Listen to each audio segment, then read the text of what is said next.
વિદ્યાર્થી મિત્રો, પાર્ટ 1 માં આપણે જોઈ ગયા કે રાસાયણિક સમીકરણ એટલે શું, તે કઈ રીતે બને છે, રાસાયણિક સમીકરણ અસંતુલિત હોય તો એને સંતુલિત કઈ રીતે કરી શકાય છે, એની મેથડ. એ જે મેથડ છે રાસાયણિક સમીકરણ જે છે અસંતુલિતમાંથી સંતુલિત કરવાની જે મેથડ છે એને હીટ એન્ડ ટ્રાયલ મેથડ કહે છે. બરાબર. એટલે હજુ પણ તમે આ મારો પહેલો પાર્ટ ના જોયો હોય તો આ ચેપ્ટરનો પહેલો પાર્ટ જોઈ લેજો, જેથી કરીને આગળ તમને હવે ખબર પડે. ચાલો, હવે આ પાર્ટમાં આપણે જોવાનું છે રાસાયણિક પ્રક્રિયાઓના પ્રકાર. લાસ્ટ પાર્ટમાં રાસાયણિક પ્રક્રિયાઓ જોઈ ગયા, હવે એના કયા કયા પ્રકાર છે. મેં બોર્ડ પર લખ્યું છે મુખ્યત્વે 5 પ્રકારની રાસાયણિક પ્રક્રિયાઓ છે. પહેલું છે સંયોગીકરણ પ્રક્રિયા, વિઘટન પ્રક્રિયા, વિસ્થાપન પ્રક્રિયા, દ્વિવિસ્થાપન પ્રક્રિયા અને છેલ્લી ઓક્સિડેશન રિડક્શન પ્રક્રિયા. હવે તમને સવાલ થશે કે સર ઓક્સિડેશન અને રિડક્શન જોડે કેમ લખી દીધું, અલગ અલગ પ્રક્રિયા છે તો જ્યારે પણ ઓક્સિડેશન થાય તો રિડક્શન થાય જ. બરાબર. એટલે આપણે વારા પરથી બધાની ચર્ચા કરીશું. સૌથી પહેલા જોઈએ સંયોગીકરણ પ્રક્રિયા.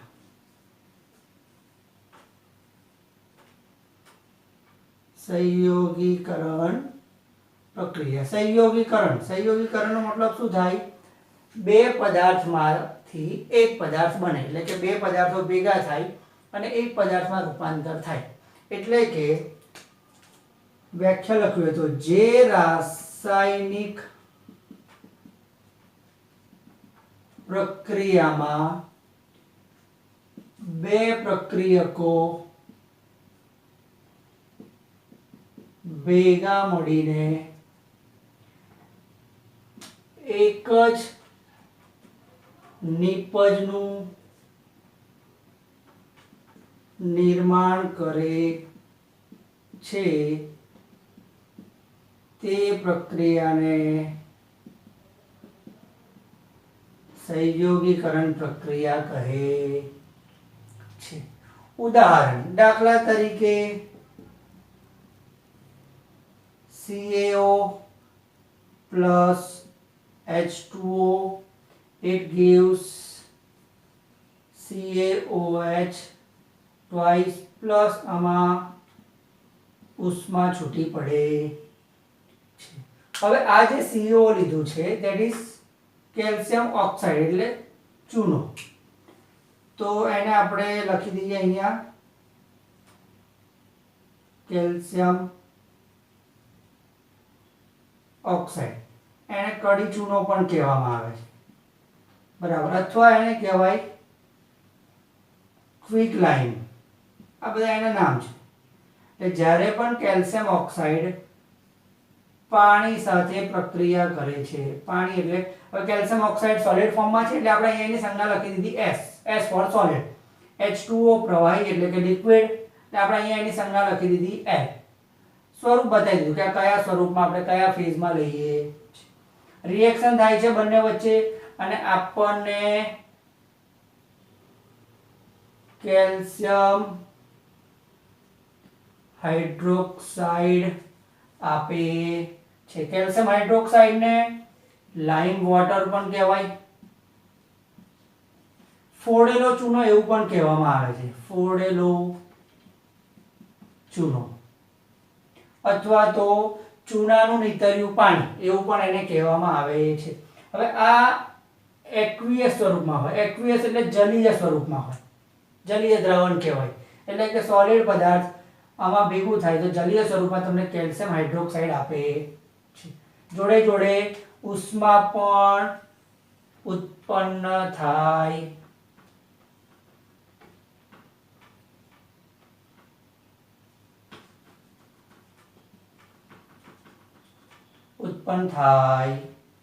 છે. બરાબર છે. તો સિમ્પલ બે જ વસ્તુ યાદ રાખવાની છે. બે પ્રક્રિયકો જોઈએ અને એક જ નિપજ બને. આ શું છે? CaO અને H2O આપણા પ્રક્રિયકો. CaOH twice શું છે? આપણી નિપજ, પ્રોડક્ટ. ગઈકાલે સમજાવ્યું હતું એટલે આગળના પાઠમાં સમજાવ્યું હતું. બરાબર છે. સિમ્પલ બે પ્રક્રિયકો એક નિપજ. કયું પ્રક્રિયા કહેવાય? સંયોગીકરણ પ્રક્રિયા. અન્ય ઉદાહરણો તમને આપું તો કોલસાનું સળગવું, કોલસાનું સળગવું. બીજું એક ઉદાહરણ છે પાણીનું નિર્માણ. બરાબર. અને મારે રાસાયણિક સમીકરણના ફોર્મમાં લખવા હોય તો કોલસામાં શું રહેલું છે? કાર્બન. એ કાર્બન કયા ફોર્મમાં છે? સોલિડ. હવે હવાની હાજરીમાં સળગે છે એટલે હવામાં શું છે? ઓક્સિજન. તો O2 કયા ફોર્મમાં? ગેસ. શું બનશે? CO2 આ પણ ગેસ ફોર્મમાં. બરાબર છે.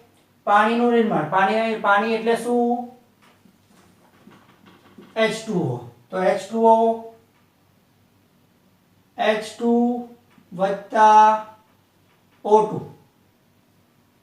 બરાબર. આ પણ ગેસ છે, આ પણ ગેસ છે. H2O. આ રીતે પાણીનું નિર્માણ, લિક્વિડ. હવે શું થાય છે? અહીંયા ગઈકાલે આપણે એટલે કે લાસ્ટ લેક્ચરમાં આપણે વાત કરી હતી અસમતોલિત સમીકરણ અને સમતોલિત સમીકરણ. તો આ રિએક્શન અસમતોલિત છે, આ રિએક્શન સમતોલિત છે.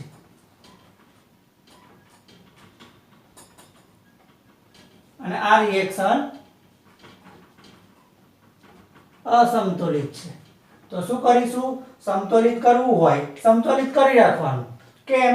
તો એ સાચું કહેવાય. અસમતોલિત પણ સાચું જ છે, પણ એને સમતોલિત કરીએ એટલે આપણે એના પરમાણુ તત્વોના પરમાણુ એડજસ્ટ કરવા પડે. ડાબી બાજુ બરાબર જમણી બાજુ છે કે નહીં એ જોવાનું. તો અહીંયા H2 છે, અહીંયા 2 છે, અહીંયા O2 છે, અહીંયા એક જ છે. તો શું કરીશું? આ O2 અહીંયા છે, અહીંયા 2 લાવવા માટે અહીંયા આપણે 2 વડે ગુણીશું. તો હવે અહીંયા H કેટલા થઈ ગયા? 2 ને 2 4. O2 થઈ ગયા. તો હવે H અહીંયા 4 થઈ ગયા, તો આ બાજુ પણ 4 કરવા પડશે એટલે અહીંયા લખીશું 2. તો હવે આ સમીકરણ સમતોલિત કહેવાય. બરાબર. એટલે અસમતોલિતમાંથી સમતોલિત કરવું પડે. લાસ્ટ પાર્ટ 1 માં છે, ધ્યાનથી આ રિએક્શન બરાબર જોજો કઈ રીતે સમતોલિત થાય છે, તમને આઈડિયા આવી જશે. બરાબર છે. આવડશે ઉદાહરણ? ઓકે.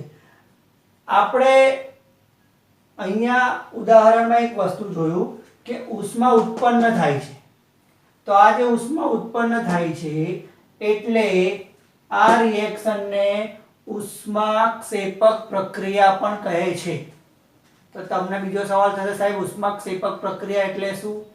તો જે રાસાયણિક પ્રક્રિયા દરમિયાન નિપજની સાથે ઉષ્મા ઉત્પન્ન થતી હોય તેવી પ્રક્રિયાને ઉષ્માક્ષેપક પ્રક્રિયા કહે છે. તો આ પ્રક્રિયા ઉષ્માક્ષેપક પ્રક્રિયા છે. અહીંયા લખી દઉં છું.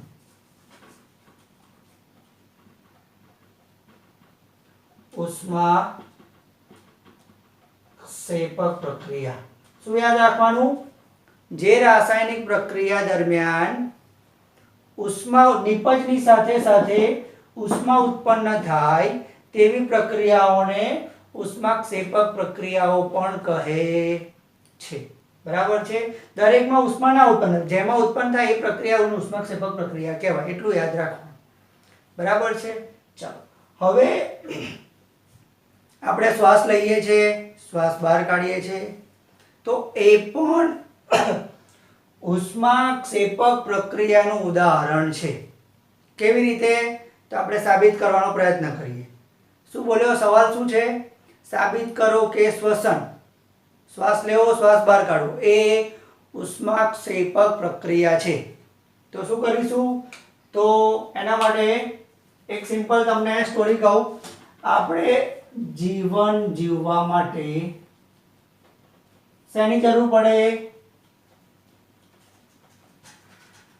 ખોરાકની. એ ખોરાક શું કરીએ છીએ? આપણે લઈએ છીએ. એટલે આપણે જે ખોરાક લઈએ છીએ એમાંથી આપણને શું મળે છે? ઊર્જા મળે છે. એ ઊર્જા, હવે ઊર્જા કઈ રીતે ઉત્પન્ન થાય છે? તો પાચન દરમિયાન ખોરાક વધુ સરળ પદાર્થોમાં વિભાજિત થાય છે, બરાબર, એટલે પાચન યાદ રાખવાનું. હવે કઈ રીતે એવું થાય તો શું થાય, દાખલા તરીકે બ્રેડ, બટાકા, ભાત વગેરે જેવો ખોરાક લેવાથી એમાંથી આપણને બ્રેડ, બટાકા, ભાત જેવો ખોરાક લેવાથી આપણા શરીરમાં કાર્બોદિત પદાર્થ ઉત્પન્ન થાય છે. આ કાર્બોદિત પદાર્થમાંથી ગ્લુકોઝ બને છે અને આ ગ્લુકોઝ આપણા શરીરના કોષોમાં રહેલા ઓક્સિજન સાથે પ્રક્રિયા કરે છે અને પરિણામે આપણને ઊર્જા મળે છે. તો શ્વસન એ ઉષ્માક્ષેપક પ્રક્રિયા છે. એનું રિએક્શન અહીંયા લખું છું, શ્વસનનું રિએક્શન C6H12O6. આ શું છે, ગ્લુકોઝ, જે કાર્બોદિત પદાર્થમાંથી ગ્લુકોઝ મળ્યો એ C6H12O6 પ્લસ આપણે શું કર્યું, ગ્લુકોઝનું આપણે આપણા શરીરના કોષોમાં રહેલો ઓક્સિજન એટલે ગ્લુકોઝ પ્લસ O2 ઓક્સિજન શું બનાવશે, CO2 પ્લસ H2O પ્લસ ઊર્જા. બરાબર છે. હવે આને આપણે બેલેન્સ કરવું હોય તો અહીંયા 6 કાર્બન છે એટલે અહીંયા મિનિમમ 6 તો લખવા જ પડે. હવે એ 6 લખ્યા તો 6 દુ 12 થઈ ગયા, તો અહીંયા પણ 6 લખવા પડે એટલે 6 દુ 12 થઈ ગયા. પ્લસ H કેટલા છે 12, તો અહીંયા 6 વડે ગુણીશું તો એની ઓક્સિજન પણ 6 થઈ ગયા, તો અહીંયા ઓક્સિજન 6 છે. બેલેન્સ સંતુલિત રિએક્શન થઈ ગયું. તો આ કોનું ઉદાહરણ છે, શ્વસન. શ્વસન કેવી પ્રક્રિયા છે, ઉષ્માક્ષેપક. યાદ રહેશે. ચાલો વિઘટન પ્રક્રિયા જોઈએ. હવે સંયોગીકરણ પ્રક્રિયામાં શું હતું, તો પ્રક્રિયકો 2 હતા અને નિપજ એક જ બનતી હતી. વિઘટન પ્રક્રિયામાં શું થશે, પ્રક્રિયક 1 અને નિપજ 1 કરતા વધારે. એટલે એની વ્યાખ્યા મારે લખવી હોય તો વિઘટન પ્રક્રિયા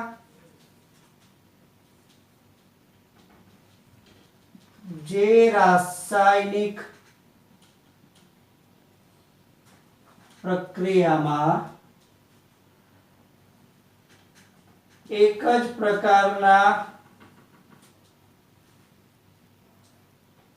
પ્રક્રિયકને ગરમ કરીને એટલે કે ઉષ્મા આપીને એકથી વધુ નિપજો મળે તો તેવી પ્રક્રિયાને વિઘટન પ્રક્રિયા કહે. સિમ્પલ. બરાબર, યાદ રહેશે. ઉદાહરણ જોઈએ. ઉદાહરણમાં સૌથી પહેલું ઉદાહરણ કેલ્શિયમ કાર્બોનેટ.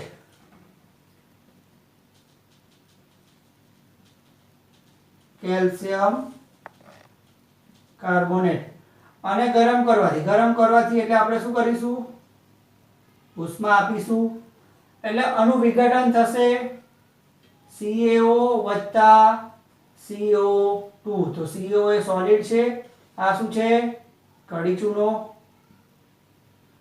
એનું આ નામ આપણે આગળ જોઈએ, કેલ્શિયમ ઓક્સાઇડ અને કાર્બન ડાયોક્સાઇડ. બરાબર છે. શું થયું, તમારો પ્રક્રિયક એક જ છે, પ્રોડક્ટ કેટલી બની, 2, નિપજ 1 અને 2. આ ગેસ ફોર્મમાં છે. ચાલો બીજું ઉદાહરણ આપું, ફેરસ સલ્ફેટ FeSO4 ઉષ્મા આપીશું, બરાબર, ઉષ્મા આપીશું એટલે શું થશે, એના ઓક્સાઇડ બનશે એટલે કે Fe2O3 વત્તા શું બનશે આગળ H2O અને સોરી SO2 વત્તા SO3. આ સોલિડ છે, આ ગેસ છે, આ ગેસ છે. FeSO4 હવે શું કરીશું, અહીંયા તો Fe2 છે, અહીંયા એક જ છે એટલે બે લખવા પડશે, બરાબર છે. આગળનું બેલેન્સ થઈ ગયું, ચેક કરો શું થયું. O કેટલા છે, 4 દુ 8, 3 ને 2 5 ને 3 8, O થઈ ગયા, બેલેન્સ સંતુલિત રિએક્શન કહેવાશે. હજુ પણ ઉદાહરણ આપું તો સૂર્યપ્રકાશની હાજરીમાં સિલ્વર ક્લોરાઇડ નું વિઘટન થાય છે. તો એનું એક્ઝામ્પલ અહીંયા લખું છું. સિલ્વર ક્લોરાઇડ એટલે AgCl, સૂર્યપ્રકાશની હાજરીમાં તો શું થશે, હવે 2AgCl લઈએ એટલે 2Ag વત્તા Cl2. Cl2 એ ગેસ છે, Ag એ સોલિડ છે. સિલ્વર ક્લોરીન આ શું છે, સિલ્વર ક્લોરાઇડ. એટલે તમને ક્વેશ્ચન એવો પૂછાય કે સૂર્યપ્રકાશની હાજરીમાં વિઘટનની પ્રક્રિયાનું ઉદાહરણ આપો. તો આ ઉદાહરણ લખી દેવાનું, આવડશે વિઘટન પ્રક્રિયા. ઓકે, ચાલો હવે જોઈએ વિસ્થાપન પ્રક્રિયા. વિસ્થાપન પ્રક્રિયાઓ કોને કહેવાય, તો જે રાસાયણિક પ્રક્રિયામાં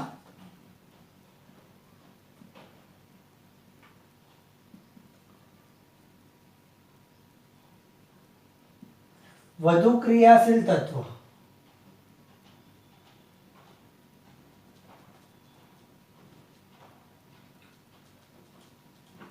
ઓછા ક્રિયાશીલ તત્વને તેના સંયોજનમાંથી એટલે કે દ્રાવણમાંથી દૂર કરે છે. આ પ્રક્રિયાને વિસ્થાપન પ્રક્રિયા કહે.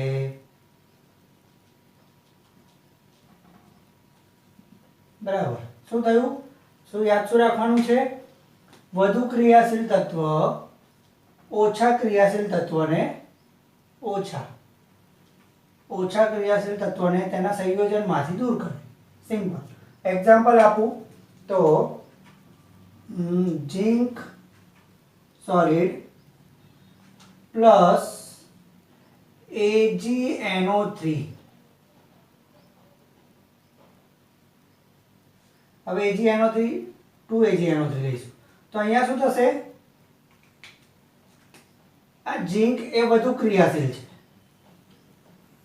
અને Ag આ જે દ્રાવણ છે એટલે કે એક્વિયસ, તો આ જે Ag છે એ Ag ઓછું ક્રિયાશીલ છે એટલે શું થશે, આ બંને આ ઝિંક અહીંયા આવી જશે એટલે કે ZnNO3 પ્લસ 2Ag. સિમ્પલ. તો ZnNO3 એટલે ઝિંક નાઇટ્રેટ નું દ્રાવણ બની જશે એટલે એ પણ એક્વિયસ અને જે 2Ag છે એ 2Ag સિલ્વર અલગ છૂટું પડી જશે. બીજું એક ઉદાહરણ આપું, આમાં Fe નું ઉદાહરણ આપી દઉં તો Fe સોલિડ લઈશું પ્લસ CuSO4 નું દ્રાવણ એટલે કે એક્વિયસ.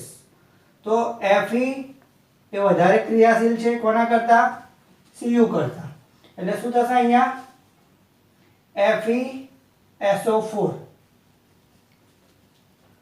FeSO4 નું દ્રાવણ બનશે એક્વિયસ એટલે કે જલીય દ્રાવણ અને Cu છૂટું પડશે. બરાબર છે, યાદ રહેશે. બે ઉદાહરણ યાદ રાખવાના બહુ થઈ ગયા. ચાલો હવે ચોથું જોઈએ, દ્વિવિસ્થાપન પ્રક્રિયા. તો દ્વિવિસ્થાપન પ્રક્રિયાની વ્યાખ્યા થશે, જે રાસાયણિક પ્રક્રિયામાં બે પ્રક્રિયકો વચ્ચે આયનોની આપલે થતી હોય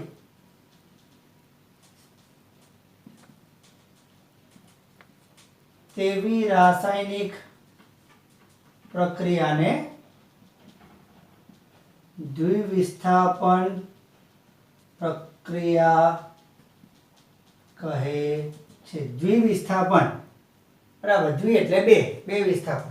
ફોર એક્ઝામ્પલ, એમાં તમને એક્ઝામ્પલ આપું તો barium chloride BaCl2 plus sodium sulphate Na2SO4 શું થશે? બેરિયમ અહીંયા જોઈન થઈ જશે અને Na2Cl2 સાથે જોઈન થઈ જશે, એટલે આ બંનેનું દ્રાવણ છે, એટલે આને લખી શકાય એક્વિયસ, AQ. એક્વિયસ એટલે જલીય દ્રાવણ.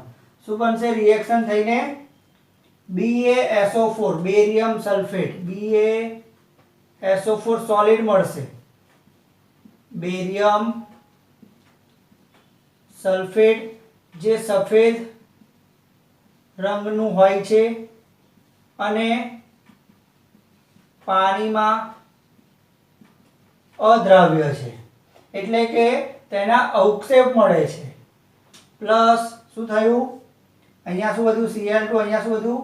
Na2, એટલે 2NaCl સોડિયમ ક્લોરાઇડનું દ્રાવણ એક્વિયસ, બરાબર છે. હવે આ પ્રક્રિયામાં આ જે BaSO4 છે એ BaSO4 ના અવક્ષેપ મળે છે. એ જે અવક્ષેપ છે એ પાણીમાં અદ્રાવ્ય છે, એટલે આ પ્રક્રિયાને અવક્ષેપણ પ્રક્રિયા પણ કહેવાય છે. ધ્યાન રાખજો, આ પ્રક્રિયાને કઈ પ્રક્રિયા કહેવાય છે? અવક્ષેપણ પ્રક્રિયા પણ કહેવાય છે. કેમ? તો કે આ જે BaSO4 છે એ અવક્ષેપ સ્વરૂપે છે અને પાણીમાં અદ્રાવ્ય છે, સફેદ કલરના, એટલા માટે. બરાબર છે. ચલો આમાં જ બીજું ઉદાહરણ તમને આપું. બીજા ઉદાહરણમાં 2KBr પ્લસ I2 એટલે કે BaI2 આ બંને એક્વિયસ છે.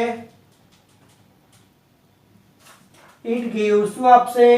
આપણને આ 2K અને I જોડે ભેગા થઈ જશે, એટલે 2KI શું થયું? 2KI2 ભેગા થઈ ગયા પ્લસ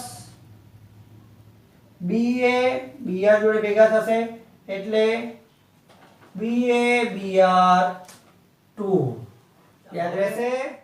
છેલ્લી પ્રક્રિયાનો પ્રકાર ઓક્સિડેશન રિડક્શન પ્રક્રિયા, એટલે ઓક્સિડેશનની વાત કરીએ તો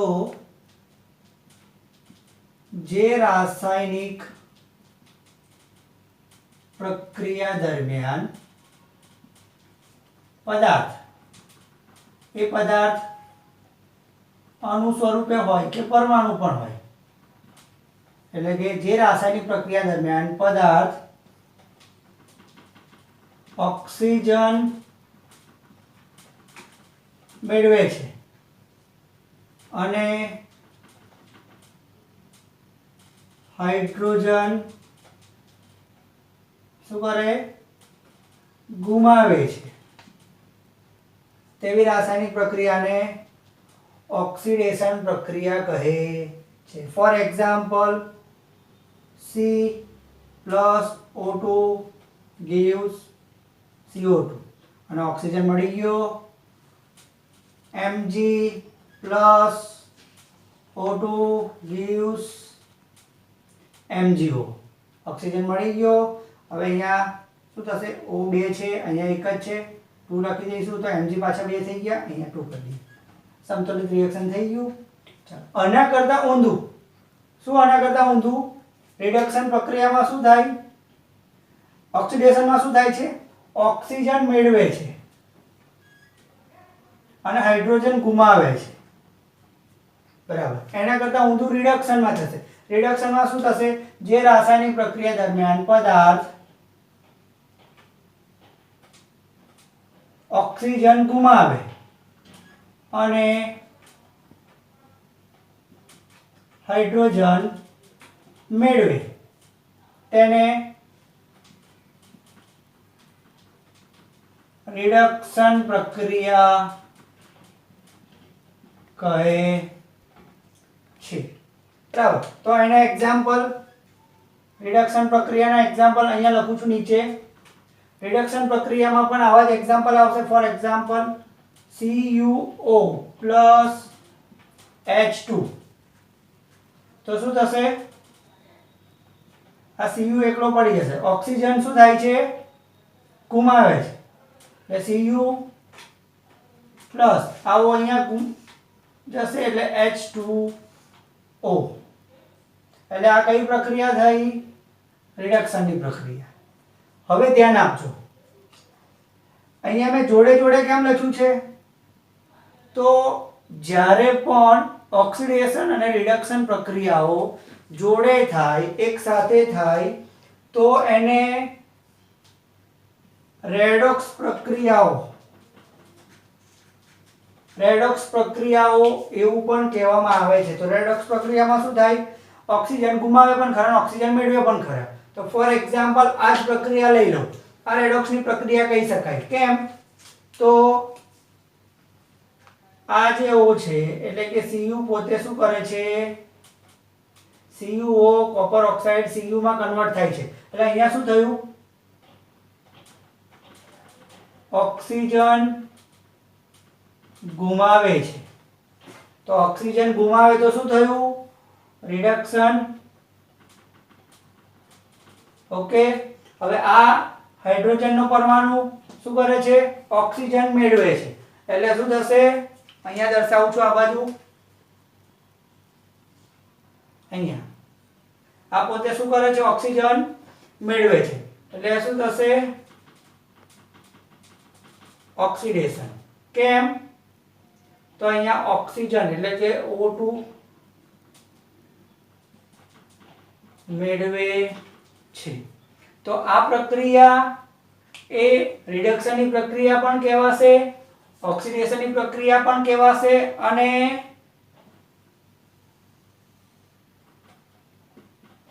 રેડોક્સ પ્રક્રિયા પણ કહેવાશે.